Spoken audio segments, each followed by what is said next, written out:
You're listening to the Two Guys Talking Podcast Network.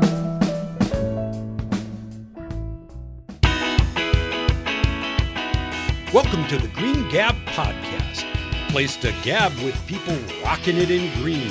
Green homes, green living, green companies. Join Marla Esser-Close, the green home coach and author of Living Green Effortlessly, Simple Choices to a Better Home, and Tony Pratt, the Director of Builder Relations at The Sound Room. Here are your hosts, Marla and Tony.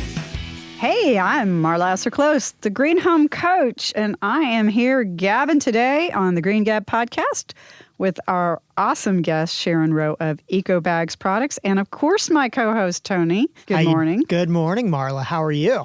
I'm awesome. You're always awesome. Oh, I thank you. I like that. But it's hard not to be awesome when you're in studio recording. You're right. I mean, it's just another feel, and I'm excited too because I know you've been handling most of the interviews with our guests just because of our new situation timing. and dynamic, whether you're in Oklahoma City, I'm in St. Louis. You're really, taking the bull by the horns on the podcast. I'm going back to school while working. And so you've been handling a lot of the different interviews one-on-one. So I'm excited to actually get to listen in and What do you mean hear listen our in? guests. Well, you get I to know. participate. Yeah, but I'm the second chair. Nobody really cares what I say. Well, Sharon, without further ado, please introduce yourself because we're so excited to have you on the show today. This is so awesome. So my name is Sharon Rowe, and I am the founder and CEO of ECOBAGS Products. Our brand is ECOBAGS, and I'm also the author of The Magic of Tiny Business. I love it. I love another author, so fun to have that. A lot of work. You and I chatted a bit just to get to know each other, and actually we met each other through another green and sustainability person that I'd met on a podcast. It's funny how you trace these links, and she said, oh my gosh, you have to get a hold of Sharon. And I did, and now here we are. There you go. I know. You never know where your connections are going to take you. Well, that's how things work. It is how That's things how work. things are. We're all connected. It's more than Isn't 6 that degrees. the truth? Well, especially Yeah. now. Well, Oh. yeah. But we're really, really connected. Not even just social media. Like we know people. It's like, oh my God, that's my cousin or my cousin-in-law or something. It just happens all the time. We had breakfast. My husband's in town with us. A lot of times when I come up to St. Louis, I'll be up here by myself. So Tony and I just get the chance to visit. But my husband came up with me this trip. So the three of us were having breakfast, prepping for the podcast recordings today and just catching up. And that was exactly the topic that kept coming up was how connected all these parts of our lives are and all the people that we know in them. And it's... Well, it's the one question in St. Louis, the where'd you go to high school? I know. It's that simple. Yeah. Where'd you go to school means where'd you go to high school because I'm looking for that common denominator. Oh, you went there. I know so-and-so. Do you know so-and-so? It's a thing. Always be That's networking. so funny. Yep. It is a thing. So EcoBags is very cool. If you check out the website, we will put it in the show notes, but all kinds of different bags that really give people an alternative to a short-term or one-time use bag, and they're really fun too. But how did you get started with all this? The origin story is simply, it was a product born out of necessity and frustration. I was living in Manhattan. I was shopping. I had my infant son probably in a stroller. I had groceries in a bag, one of those single-use plastic bags, and it broke. Everything went all over the street. There I am, and I look around and I see a lot of other broken plastic bags all over the street. And this is over 30 years ago. And I thought, this is just dumb. I can't even reuse this bag a second time for garbage. It's completely useless. I have to do something about this for me, right? It started out as a for me. So I thought, I'll bring my own bags to the store. Well, that 30 years ago, it wasn't that easy to find a bag that was the right size or the right capacity, All you could find really were like tote bags at the library. So I decided that I wanted to bring my own bags and couldn't find any. The only ones that I did find were not the right size. I remembered bags I had used, these French net shopping bags, expandable, and then they're collapsible. I used in Europe when I had done my post-college, let's go to Europe and spend a couple months wandering around trip. And I decided to use those in the United States. And luckily I had some friends who were going over there. They brought them back for me. I started using them in my neighborhood, which was in Washington Heights, Manhattan, where Lin-Manuel is from, of Hamilton fame. And people started to notice, and I was getting really positive responses from it. And I thought, well, maybe this can be a business. Because around that time I was looking for what was next. I had a job. I wasn't thrilled with it. And I was an actor and I wasn't getting enough income from that. So I was looking for a next thing. Mind you, I did just have a newborn and I didn't have 2 pennies to scratch together. But I said, oh, okay, let's do this. And I started with that. That was the aha, that I wanted to offer an alternative to single-use plastic bags 30 years ago because I was seeing how wasteful they were. So 30 years ago, that was way ahead of your time. That's called being a visionary. It is a visionary. Yeah. But you were, and still are, addressing a just really real problem. Yeah, it's a specific need. I remember my mom, going to the store and mom getting all the paper bags. And back then, you could get a lot of bags of groceries for $10. Mm-hmm. I know, I'm dating myself, folks. Proud of it, too. I remember trying to carry all those bags, and they didn't put handles on the paper bags back then. Right, they didn't. I know.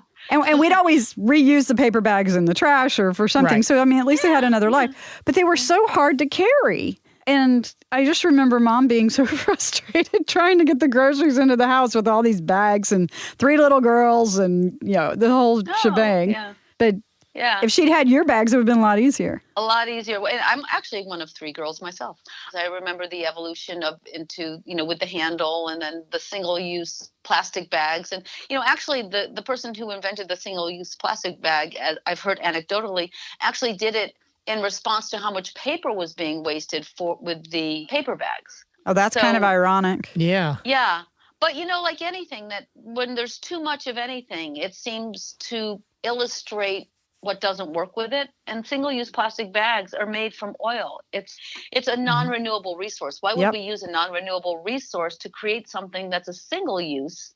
And then it gets trashed. We're trashing ourselves because we have this idea that convenience is worth it. And I kind of knew instinctively back then that this was wrong. I also had the great fortune to live near the Hudson River. So when you see plastic bags floating in a river or at the beach, you go, no, they don't belong here. That kind of environmental impact statement was right in front of me. So I'm going to hazard a guess that you and I are around the same age. Just because of the stories you've been telling. Yeah, absolutely. So we have the same fashion references. Exactly. But I remember when we got our first plastic bottles of soda. I remember how excited my mom was because they were so much lighter and they didn't break and we didn't have to, quote unquote, have to take them back for deposit and stuff. Mm-hmm. And so many people don't remember a time before plastic. And you and I do. Oh, I totally do, yeah. Yeah, I don't know if you do, Tony. When I was a child, I remember glass, then plastic. Yeah. But I even remember a time before paper towels. Can't help you with that. I don't know that I paid attention enough to know the answer to that question. But the enormity of what would change in our world in less than 50 years with plastic is unimaginable. Yeah. And plastic has served so many wonderful uses as well. Mm-hmm. And there is definitely a place for plastic in our lives. Sure, but not as a single-use source. But I'm having a hard time getting it out of my life because it's so everywhere. It's everywhere. Do you remember the time when the milk cartons and the juice cartons went from just those, open up things, you would just flip them open? Yeah. Yeah. And actually they get kind of iggy, but anyway, to those plastic twisty things. Well, the little openings on the sides? Yeah. Yeah. Well, it's funny, in my lifetime, and like I said, I'm a Gen Xer, we went from things being built to last to almost an entirely disposable economy. Mm-hmm. Yeah. Try to get something repaired now. Yeah. Nobody knows how to repair most things, or they're not repairable. They're built to be tossed. I was told by somebody that works on cars that they're now making cars with so little steel in them that pretty soon, the minute they're in an accident, they will be just totaled. But that's reversing in some trends. Thank goodness, because my mom and stepdad were in a really bad accident, and all that steel saved them.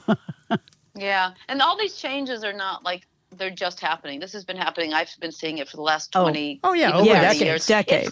It's gotten worse. Now, what's happening now, though, at least with a lot of the plastic waste and garbage, is it's become such a huge problem, not just environmentally, but financially, that finally there's actions being taken. And China's saying, no, we don't want your waste. And Britain is saying, by I forget what it was, but 2026 maybe, they're not going to have any plastic bottles in Britain. I mean, that's not a huge population. Well, that's interesting. So yeah, so the tide is turning, and the thing is, the cost to recycle that, there's a lot of stories around that. I think what you said, Tony, is right. It's that plastic has its place, but it's not in disposable items, and it's not absolutely. just bags. It's not just shopping bags. It's soda bottles, water bottles. And on broccoli and on cauliflower and straws.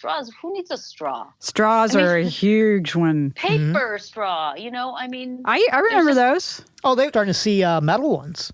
They keep everything colder and they're reusable. Yeah. I think the youngest generation, my daughter's 25, they just say, they want water, no straw. Yeah. And they will not carry. They're always filling up their water bottles. They don't. Well, they don't take single-use bottles ever. I heard California was looking at passing a law that would prohibit waiters and waitresses from offering straws. Yeah. I don't use a straw too much, mainly in my reusable cup. How many times they leave a straw on the table, and I know that even if I don't use it, they still throw it away. It'll be thrown away. So it's like, don't bring it in the first place. Yeah, exactly. Once it hits your table, they can't take it back. But I mean, the other problem with bottled water is it's not tested better than municipal water. And in areas where you can get municipal water, it's just crazy. And plus, bottled water companies are stealing from your municipal water supplies. I mean, it's known, and there's water scarcity, so you have to go in that direction. What is it? Yeah. South Africa with D-Day? Yeah. At any rate, okay, we could do a whole nother podcast on plastic water bottles easily. Yeah. Hey, let's take a quick break, and we'll be right back on The Green Gap. Okay, cool. Everyone knows what identity theft is, right? Well, maybe not. Learn more by listening at scammercast.com. In her book, Living Green Effortlessly, Simple Choices for a Better Home, author Marla Esser-Close shares her expertise and empowers readers to make simple changes to their buying habits that affect a home both inside and out. Whether living in a small apartment in the city or in a single-family home in the suburbs, Marla shows consumers how to make any home a green home. Get the book now at livinggreenbook.com. That's livinggreenbook.com.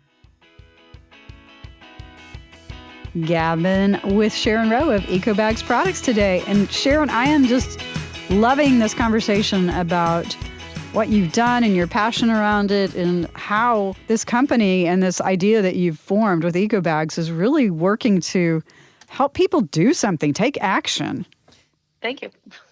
You're welcome. I was like, wow. Yeah, I mean, that's the whole point. I always thought, people say, what business are you in? I would say, I'm in the business of cultural change. Ooh. I'm not just a bag business. This is a cultural shift business. This is a business that was created to inspire, stimulate, spark, whatever word you want to, encourage a cultural shift. And I always saw EcoBags, reusable bags, whether it's a shopping bag, a bag to replace plastic at the produce aisle or whatever, as a first step in a long line of actions you can take to reduce your impact on the earth. And the earth seems like such a big, I'm impacting the earth. Okay, in your community, wouldn't it be amazing? Yes. If there was no trash on the street, in the rivers, at the beach, in the trees. And if you don't see the trash, I highly recommend that you go to your local landfill and see where it all goes, because it doesn't go away. It's there. Somebody else has to deal with it. Yeah.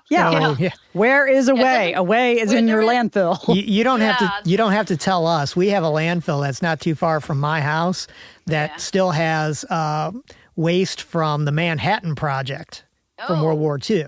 Oh, yeah. Yeah. I mean, I was introduced in a movie, I was interviewed in a movie, Bag It. It's a really actually awesome movie about single-use plastics and the negative environmental impacts. But I say in there is no away. I mean, but we have this idea that the garbage truck shows up and it takes our stuff away. Yeah, we just don't see it. We don't see it. It's still here. It still has an impact. Every little bit of it. Has an impact. So I think there's an impact there. I also think there's a huge impact that anytime anybody does something, if I go to the store and I choose to say no to a plastic bag or bring my own, or I make a choice to not buy a water bottle, people notice what you're doing and what you're not doing. Mm-hmm. And just remember a time in line when you were the only one possibly bringing your own bags or saying, no, I don't need a bag because all I'm buying is a bottle of aspirin. You know? Right. And then the person behind you goes, oh, and they don't do it. And the person behind them doesn't do it. And all of a sudden you've got this chain reaction. You've put something in motion. And I think that's where I think the reusable bag awareness and the plastic bag awareness is actually what tipped to the straws, the bottles, the, Certainly in my area, even with, utensils for takeout, when people do take out food, and the move away and the bans on styrofoam. I mean, there just needs to be way more, but it's already happening. And it's not only happening on the consumer level, as you know. It has to happen on the distributor supply chain level so that, you go into a business and you don't want to be served with styrofoam. Well, that business owner has to know that they have other options that they can get from their restaurant supply company. And that's happening. It would be all these things take time. Yeah, it would just be so nice if people asked, would you like a bag? Would you like a straw? Oh, yeah. Would you like bottled water or tap water or filtered? Would you? But we're never, but so rarely are we given a choice. And in our crazy lives, we've kind of given up our choices for this convenience. That way I don't have to make a decision. Somebody's already made it for me. Then it inevitably leads to waste because there's no free will. Sorry, that was really profound, weird sounding. It's okay. But you have a choice to educate at that point. Because if you're not getting the would you, flip it and say, why don't you ask me if I want one of those? You might actually be planting a seed in somebody who's never thought about that. Well, some places do. I mean, last time I was at Home Depot, I was just running in to get, some little item. And do you need a bag? No, I don't. Save the plastic. Nice. I mean, so I do hear it a lot. Good. Right. But you're hearing it more than I am. But usually it's a younger cashier. Okay, fair enough. It's more of a Gen Y, Gen Z, younger one who's come up with environmentalism as just a core of belief now. Well, and I love this idea, Sharon, that you shared, that it's this cultural shift, this cultural change, because that's exactly what my company is all about, is that cultural shift in your home. How do you do something? How do you buy something different? How do you make a different choice? How do you do something different? And you're right. When we can make those changes in one area of our life, they bleed over into other areas of our life. And you come into my home, I don't look like I'm living on Spaceship Earth or anything like that. But I run a fairly committed household, but we're still human. We occasionally need a paper towel to wipe up something off the floor, but we choose to use reusable cloths most of the time. But you use discretion. That's the exactly. key. I mean, it's the 80-20 rule that I talk about in my book. It's like, go for 100%. Go for it. Go for zero waste if you can. But that's really, tough. Most of us live where you can't control all the incoming, right? Right. So go for 80% and understand that 20% can be retrained, but not in a single day. I mean, you'd think that I live in a plastic-free house, but we have people over to our house all the time, and they come over and they bring a bottle of wine, and the wine comes in a black plastic single-use bag. And I'm like, shoot me now, but it's in my house now. Right. Yeah. You make the point, though, of the 80-20 rule. We still, at least in our company, the things we look for, we always shoot for the dream goal of 100%, knowing it's hard to attain it, almost impossible to attain Stretch it. goal. But why not have it, though, just because it still gives you something to strive for? Oh, yeah, I totally get with that. 100%. I even do 250%. But then really how it always boils down to 80-20. There's always 20% where you can't help it. The sky is falling. You can't control it. Don't even try because it's a waste of energy. I mean, but look, I go to a conference every year. It's in a retreat center. They don't use bottled water. They put water out in beautiful pitchers with glass cups. And isn't that a nice touch? This is happening. It's human. It's nice. It's an extra touch. It is. It's a little bit more elegant. It is.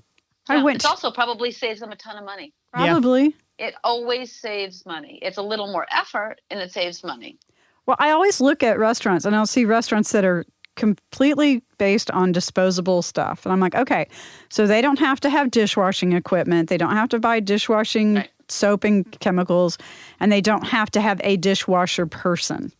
But if you added up the cost for that, which is a capital cost for the most part, except for the labor, If you added up the cost for that, and then you added up the cost for disposables, I'd be really curious to see what that looks like over a 5 or 10 year. Yeah, in the long run. Yeah. The incremental, though, you have to look at that, too, from a business perspective. I don't want to get too nichey here, but a company that doesn't know if they're going to be around for more than X years, they're going to do the subscription model buying, which is more the disposable. And we're starting to become more of a fractional culture. And that's a disposable business. And that's disposable, Yeah. right? It's a disposable And business. that, my gosh, Sharon, that is such a huge aha that our culture is viewing businesses that way. You know, if I'm a franchisee, Oh my gosh. my goal is to get in and get out in 5-10 years, you're right. Why make that large capital investment? And we treated houses like that before the bust. Yep, flipping because houses. everybody was going to be in the house for 2 or 3 years, and then they were going to move it. So they didn't care what it was like. Yeah, 5 to 7 years tops. Oh my gosh, that's such a huge aha. Yeah, the book I wrote talks about that because I think you have to flip that. I think that's why people don't go into business, right? Because everything's been commoditized. And hey, so okay, I want you. That was such a big thing that you said. I want you to say that one more time, please. like you said, I mean, we viewed houses as commodities in the, what was that, in the 90s or the 2000s? And businesses early. are now seen. Yeah, people are now afraid to go into business because they don't know how long they'll last. They're looking at them as a short-term investment. A business used to be a long-term investment. All those businesses on Main Street. I mean, we have some of them still in our town that are here for 30, 40 years. That's not how things are being played now. Things are much more fractionalized, but the demand is there to have community-based businesses that have a lifeline and a longer lifetime touch. There's that tension. As somebody that works at the last locally owned electronics retailer, I get that.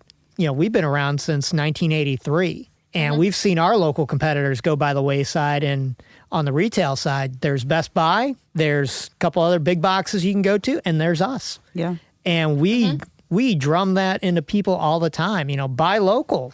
Right. Come here. We're the experts. Don't go there. Okay, I have a theory about all this, but we're at a great time for a break. So listeners, if you want to hear my theory, come on back in the last segment and we'll have a great conversation about this because I have an idea up my sleeve. We'll be right back. Wouldn't it be cool if your advertising could last forever? It can with perpetual advertising. Here's how it works. Magazine, radio, and television ads are efforts that people might see or hear once, and then they're lost forever. Perpetual advertising provides you with the chance for repeat exposure and replayability weeks, months, even years after it's originally inserted inside a podcast. So even after your advertising is included in a podcast years ago, those efforts are still impactful, providing you with true return on investment. Real impact, thanks to perpetual advertising. Are you ready to change the way you and your company or organization advertises? Find out more and launch a unique perpetual advertising effort right now by visiting twoguystalking.com/sponsors. Thought about a career in voiceover? Need a great, cost-effective on-hold message for your organization or business? Don't know where to start? Check out The Voice Farm, your one-stop shop for voiceover needs. Check it out now by accessing The Voice Farm at voicefarmers.com and see what difference can be made with a company that is truly outside the box. From the Voice Box, voicefarmers.com. That's voicefarmers.com.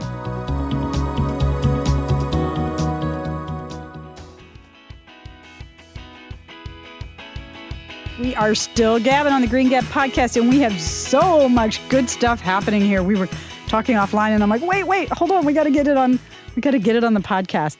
So in the last segment, I said I had this idea. Okay, here's my big idea, Sharon and Tony. See what you think. The commonality in all this, what we were talking about with disposable businesses and disposable houses and buying local and making a distinction and a choice in what you buy, it all is around engagement. And we've actually started moving into this time of engagement. And if you look around at what's happening with what we're being advised to do on marketing and how we present ourselves to the community and our relationships, all keeps coming back to engagement. And that just struck me when you guys were talking about all it's a human touch. Yeah. Oh, absolutely. Yeah. Anyway, Yeah. it just floored me. I'm kind of like, I'm having all these ahas. I love it when I'm on this podcast and I learn, I think I speak for Tony too, that you learn as well. We learn so much from the people that come on this podcast. You learn what? I said I learned nothing. I'm an idiot. You are so full of it. So Sharon, I know as we've been talking through all this, you've been peppering us with little excerpts from your book. Yeah, I have. Okay, I love talking to another author, and I'm so honored to be part of that club now. But tell us about your book. I'm excited to read it. Cool. Well, like I said, it's called The Magic of Tiny Business. You don't have to go big to make a great living. And the reason I wrote it is because I think there's a lot of me's out there. I think there's a lot of people who, like me, have an idea that they know will have a positive impact, culture, neighborhood, community, the earth, whatever, whatever sphere of influence they want to impact. And they're on the edge. They don't know. They want to get started, but all the cultural messages say, go big or go bust. Take on money, and work for the man or whatever. I mean, the cultural messages are just screwy. And I wrote this book to say, if you've got an idea and you can put some really solid business acumen behind it, and that's what I offer in the book is some really, really solid tips. I also talk about where I completely failed. So if you want to go that route, you can. You can kind of skip it. I think the opportunity is there to engage and to impact with a profit, because I'm very real world based. I'm not, I want to change the world and struggle and starve because of it. I live in the United States. I live in Metro New York. I have bills to pay. I have no longer children in college, but I had 2 children in college. I have real world financial concerns. And I don't want that to be the only reason I'm working, but it's a very significant part of why I'm working. So I want people to understand that you can build a right-sized, sustainable business that's profitable. And so that's why I wrote the book. So here you just hit on this word, sustainable business, and we were talking earlier about disposable businesses. So what I love is that you are authentic through and through. It seems like this whole idea of sustainability, and I urge people to remember sustainability is about a lot more than just green, environmental, and that kind of the world. Sustainable means going into the future. Absolutely. It means lasting. And you really stand by that in all aspects of what you're sharing. And that's pretty cool. Yeah. I mean, and sustainable means you have to sustain yourself. Because if you don't sustain yourself, you can't sustain your business. So there's actually a good amount of ink in the book about how to keep yourself healthy and focused and on not just on task, but engaged in your own life. I mean, I actually have always had a very strict rule of not working after 5:30 at night and not on weekends. And 80% of the time I don't. There you go. Yeah, I have. I have something similar. I when I'm at home, I don't work. Yeah. I do not work from home. That's my thing. Well, and I have a home-based office, so I've had to learn how to. Somebody even suggested putting a sign on my computer monitor that says closed, so I know I was closed. Yeah. No, I used to work from home, and when I left that room, the door closed. I mean, it's hard. It can be very tempting. Yep. Because our phone is not just what time is it. Our phone is not just what's the weather outside. Our phone is, the weather. Oh, somebody liked my Instagram. Oh, and then you're diving down some deep hole, and the next thing you know, you've just purchased something from somewhere. So true. We're designed, the way we're being marketed to is to be distracted. And so we have to practice focus and attention. And in order to practice those things, we have to practice practicing them. Yeah, you have to practice intentionality. Yeah. But I'm learning and worked with business coaches and people over the years, and I'm still an avid student, as I probably will be all my life. Lifetime learner. But the intentionality is probably the game changer. Yeah. You have to be intentional, and you have to set out in the beginning, I think, and really dive deep into your why. Why are you doing what you're doing? Yep. And your why can be many layered. I mean, I had this idea this morning that we're kind of all layer cakes, right? But our main why is deep. It's what we deeply value and what matters. And we have to keep revisiting that to inform our how. And so that you don't take on the kind of work that really pings you, or you take it on and you seek to change it, or you don't the way you engage is I don't know, you just feel it in your gut. And you can make that work for you. You can make your work for you, but you have to work to make your work for you. It's not easy. It's not easy, but and you're fighting cultural norms all the time. The funny thing is, what you're stating kind of ties in with the last podcast we recorded about mission statements and goals and how you have to have that set no matter what part of your life you're talking about. Absolutely. You have to know the why you're doing things. Why am I working hard? Oh, it's because I want to travel. I want to do this. I want to do that. Okay, so what's your why? My why? Yeah. My why when I started was to do a business, to generate an income that would make me financially stable, that wouldn't ping me, that wouldn't give me an ouch, where I wouldn't feel like I was compromising on anything. I was unwilling to compromise. So that was my why, to build a sustainable and then a growth income where I wasn't compromising.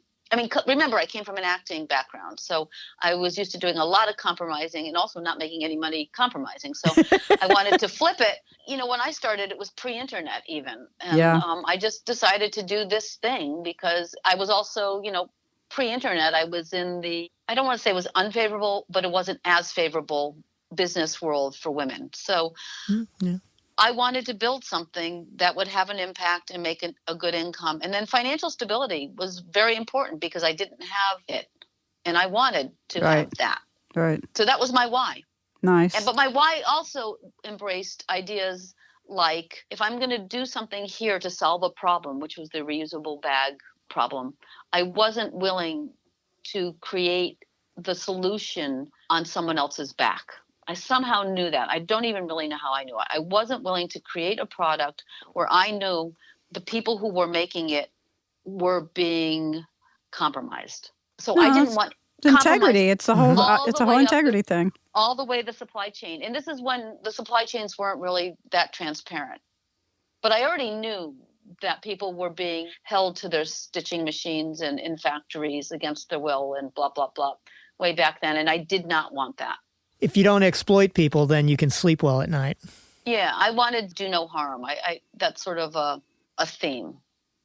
And how do you do no harm is you are consciously aware of what you're doing and you seek to make changes if you identify harm, and then you always seek to improve what you're doing because, you may start out doing something where the top layer, the obvious, doesn't present any problems. But, if you scratch a little deeper, there might be something there. And it's not always easy to go there, but you got to. I mean, I had to. So that was my why. Well, we applaud you. I applaud you at least. Yeah, it's always fun just to listen to the backstories. I know, and there's always so many interesting ones. Yeah. But you said integrity. I mean, I don't know that I said, I want to be in integrity. I wasn't walking around. This is pre-internet, pre-meditation, pre-yoga. All these things that we have now. This is pre-natural food stores. This is me living in an apartment with an infant and a husband, and he's a musician. And how are we going to do this? And you did it. Yeah. So how are we going to figure this out? You mentioned earlier about how acting had been really kind of a launching point for you. Mm-hmm. And especially as you moved into business. And I loved what you said.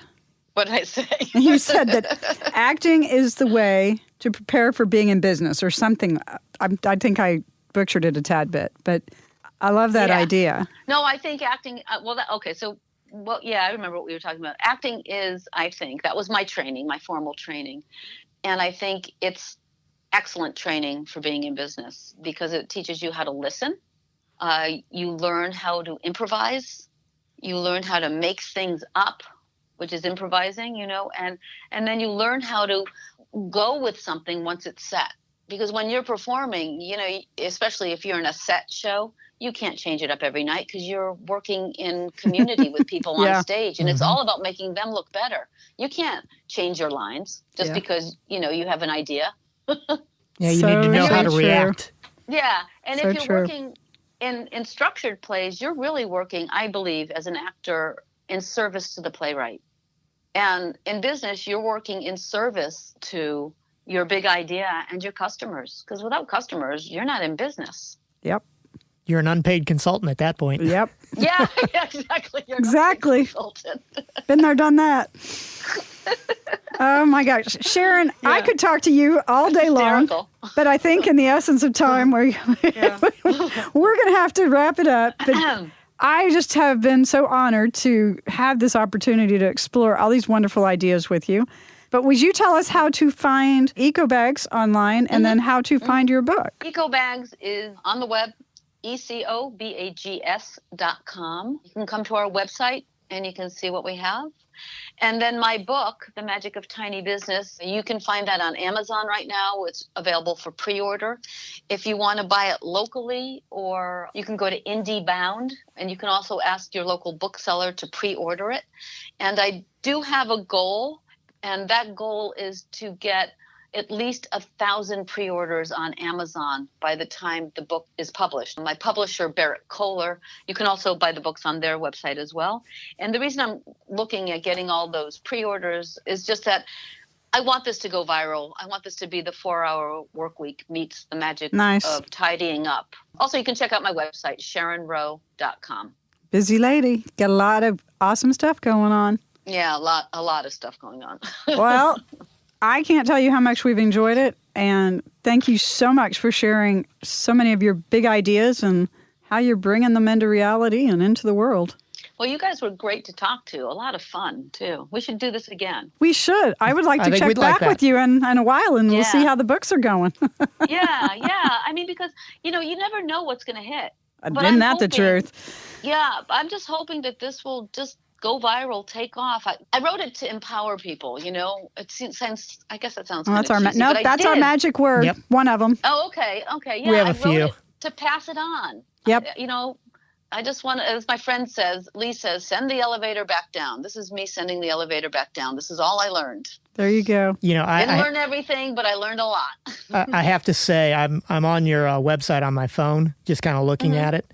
And only because last semester I had this hammered into my head about the hierarchy of needs. And I'm looking at your bag that says the bierarchy of needs. And this is just cracking me up. Oh, yeah, that's a great one. That was somebody designed that. I love that. Very fun.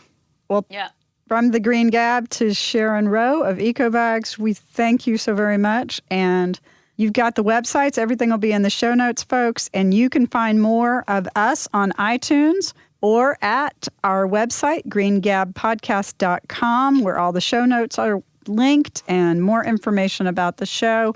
Please, on iTunes, leave us a review. It really helps things out, and we just love your feedback, too. Thanks, and have an awesome day. Thanks for listening to this episode of the Green Gab Podcast, and for joining us on our own personal Green Odyssey as we change the world one Green Gab podcast at a time. What did you learn about during this episode? Tell us now by visiting our website at greengabpodcast.com. And remember to connect with us via iTunes, Facebook, and Twitter.